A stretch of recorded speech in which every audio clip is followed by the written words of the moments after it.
بسم اللہ وسلام علی رسول اللہ۔ اچھا، درس نظامی کے میرے ایک اسٹوڈنٹ ہیں، تو انہوں نے سوال کیا ہے کہ یہ جو گود برائی کی رسم ہوتی ہے تو کیا یہ کر سکتے ہیں یا نہیں؟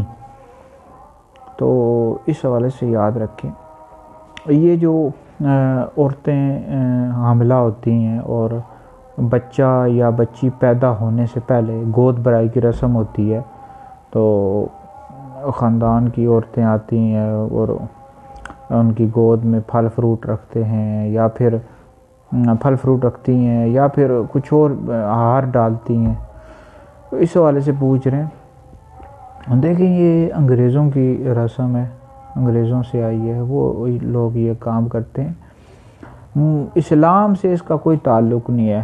ہمارے نزدیک میں اور مسلمانوں میں یہی طریقہ رائج ہے جو نبی پاک علیہ الصلوۃ والسلام سے چلا آ رہا ہے کہ جب بچہ پیدا ہو اس کا نام رکھا جائے، عقیقہ کیا جائے، تو یہ اسلامک لحاظ سے ہے، اسلامک طریقہ ہے۔ باقی یہ جو گود برائی کی رسم، یہ تو فضول رسموں میں شمار ہوتی ہے، کوئی فائدہ نہیں ہے، نہیں کرنا بھی نہیں چاہیے۔ اور بعض اوقات یہ کرتے ہیں اس طرح عورتیں کہ بیٹا پیدا ہوگا اور بیٹی پیدا ہو جاتی ہے، تو پھر ناراض ہو جاتے ہیں، آپس میں لڑائی جھگڑے پیدا ہو جاتے ہیں۔ تو بہرحال یہ انگریزوں سے آئی ہے جی، اسلام سے تو اس کا کوئی تعلق نہیں ہے۔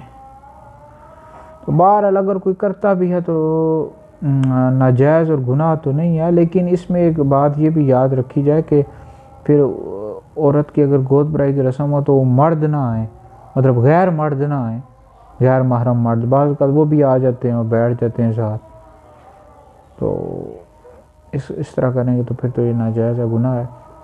تو باقی یہ فضول رسموں میں شمار ہوتی ہے۔